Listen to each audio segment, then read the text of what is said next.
Hello guys, কেমন আছো তোমরা সবাই? আশা করছি সবাই খুব ভালো আছো। আমিও খুব ভালো আছি। আজকে হঠাৎ গাছগুলো দেখতে দেখতে মনে পড়লো কদিন আগে মামা শ্বশুর একটা গাছ দিয়েছিল, তাও 3 দিন আগে। আমি তো ভুলেই গেছি, তার মধ্যে একটা গাছ হয়তো মারাই গেছে, বোঝাই যাচ্ছে। তাও কি করব, ভাবলাম না লাগিয়েই দিই, যদি বেঁচে যায়। কেউ দেখে বলো তো এটা কী গাছ?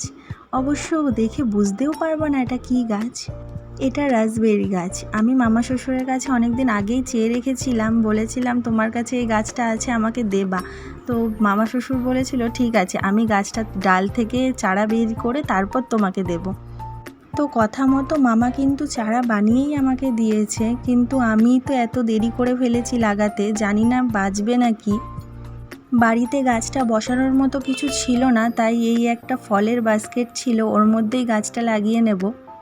বাড়িতে দেখলাম গাছ লাগানোর মতো খুব একটা মাটিও নেই, তাই নিচে একটু ঘুঁটে দিয়ে নিয়েছি বেশি করে, তার ওপরে পাতা পচা সার দিয়ে নিয়েছিলাম। আর বাড়িতে যেইটুকু মাটি ছিল সেটাও দিতে গিয়ে দেখলাম পুরো জলে ভিজে গেছে, তাই দিয়ে দিলাম। কি করব, এখন তো আর কিছু করার নেই। আর মাটিটা শুকানোর আশা করতে গেলে তাহলে কিন্তু গাছগুলো হয়তো মারাই যাবে।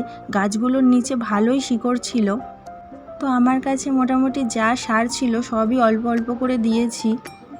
তো প্রথমে ভাবলাম যে গাছটা ভালো আছে ওটাই বসাই, কিন্তু ভাবলাম না থাক, দুটোই বসিয়ে দেখি যদি বাঁচে। তারপর হিউমিক অ্যাসিডের জল করে দিয়ে দিয়েছিলাম। তোমরা কেউ জানলে বলো তো এই গাছটা আর কী করলে আমি বাঁচাতে পারবো। মামা বলেছিল গাছগুলো একদম ছায়া জায়গায় রেখে দিতে, তাই একবারে ছায়া জায়গায় রেখে দেবো গাছগুলো। যদি আমার এই ভিডিওগুলো ভালো লাগে প্লিজ লাইক, শেয়ার, সাবস্ক্রাইব করে দিও।